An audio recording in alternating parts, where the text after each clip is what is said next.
My name is Pesisha. I was born and raised in a township called Umlazi. I fell in love with such places at an early age. I was a student at MUT, which is Mangosuthu University of Technology, around 2011-2012, and I became friends with a guy by the name of Smo, who is from a place called Umtsalung. So one day I went to visit his house.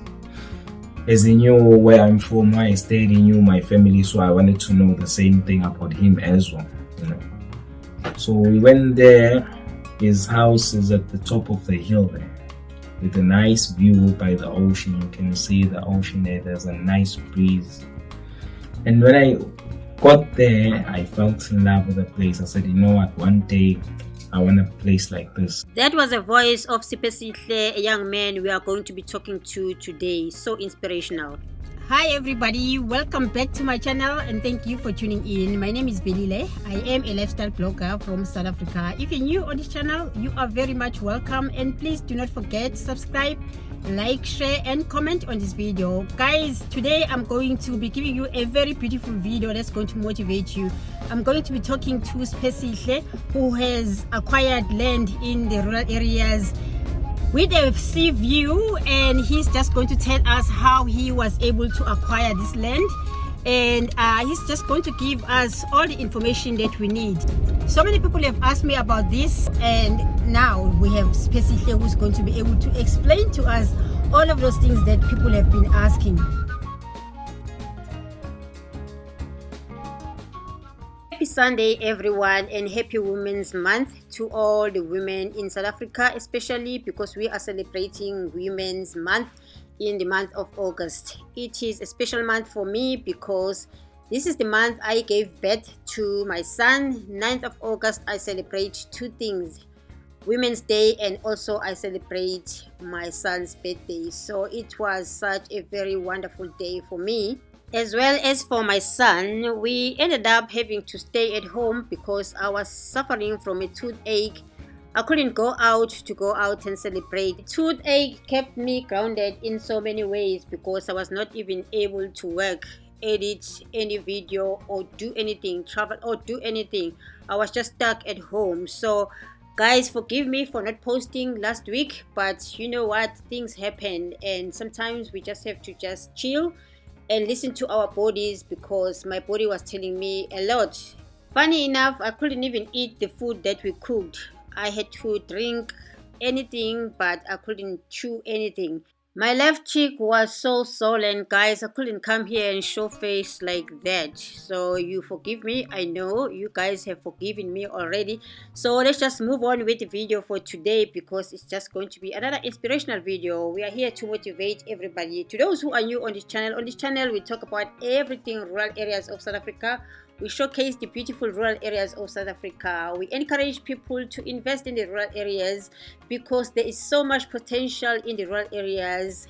That's where we call the future of South Africa, because it has so much from natural resources that needs to be just used so that people can be able to create employment and prosper together. Talking about prospering together, August has been very good to me. I even got a chance to be honored. Oh my goodness, this is just big news, because I have been honored for the role that I have played in the sector where I am besides YouTube. And I had to go to the University of Witwatersrand to receive a certificate of honor that was given to me and some other people who are also very much so deserving in the sector where I am. The award ceremony was put together by the South African Association of Arts Administrators, and I was chosen as one of the most outstanding arts administrator in the country. So guys, I wanted to share this with you because it is very good news, and also wanted to thank the South African Association of Arts Administrators. I mean, like, this is such a very beautiful initiative. I was very honored. I can never thank you enough. You really made my month of August as a woman very special. We have categories in our awards: those that have global footprint, that have done remarkable work. We'll start with Mrs. Bedile Sitole. It's our arts administrators' work. We actually served as arts administrators. We will create it. We will make sure. Guys, I've always said those who have ears will be able to listen and they will put action into that, because we are seeing now people who have listened to these videos that we put out in every Sunday, and they are really doing something about it. So we are seeing a lot of young people who are investing back into the rural areas in any other way possible, and they're seeing the opportunities that I have been talking to you about.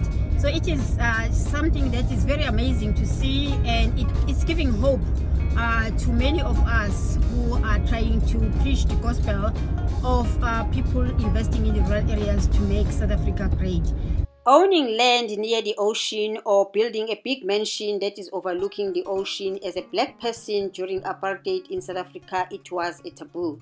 Even if you had enough money to be able to building such a structure, you would have been really oppressed by the oppressor because you were just competing with them. Umgababa has always been the rural areas that were owned by our forefathers, but it didn't have infrastructure nor anything that people can use to be able to develop it and make it the beautiful place that it has become right now. Post-apartheid, people got their land back and they had their own freedom back, and now we are seeing a lot of young people moving towards the rural areas and building beautiful homes and also occupying and acquiring land in their tribal land.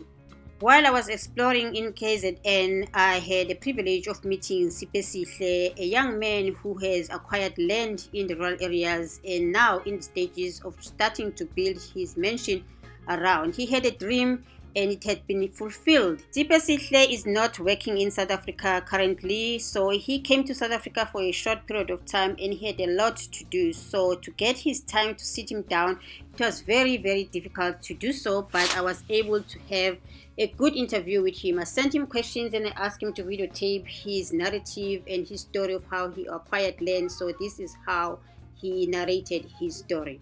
At the beginning of this video, he puts it very well when he said he fell in love with this area and he had to make sure that his dream becomes true. So I asked him how was he able to attain or acquire this land. Years went by and then finally I got to buy a piece of land. How I got a piece of land, I was at work, busy scrolling through my phone on Facebook. There's a page called Marketplace on Facebook. While I was scrolling down, I saw this piece of land and then I click on the photo. Actually. And then I read the details. The land was sold by Njabulo Shezi. It was the guy who sold me the land. So when I saw on Facebook, and then I took this guy's contact, started inquiring about the piece of land. And then, because I wasn't around, I was away from home, I asked my family to go see the piece of land, and etc. etc. So they liked the place. I also liked the place. They sent me photos.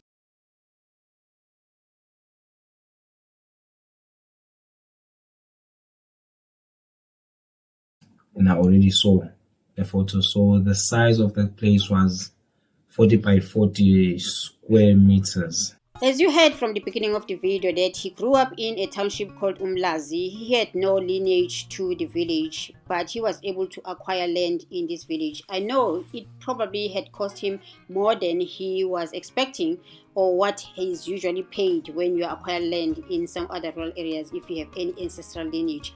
So this is what he had to say about the process of how he acquired land. I used to work in a casino in Durban. So I resigned on my previous job since I had a better offer elsewhere, and then I took my provident fund to go and buy a piece of land. Land in the rural areas in South Africa is governed by tribal authority. So I asked him how was he able to do all of that. How I bought the land, so that place, it's a place owned by Makus. So if there's a buyer and a seller thing, so it has to go via a chief.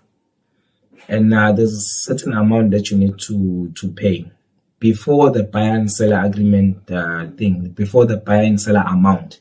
There's a certain amount that you need to pay in order for the chief to register you as you are now the new owner of the land, or they're giving you what they call a PTO, a permit to own. That amount I paid was how much? It was 3,000. I paid 3,000 to the chief, and then they introduced me to the villagers as a new owner.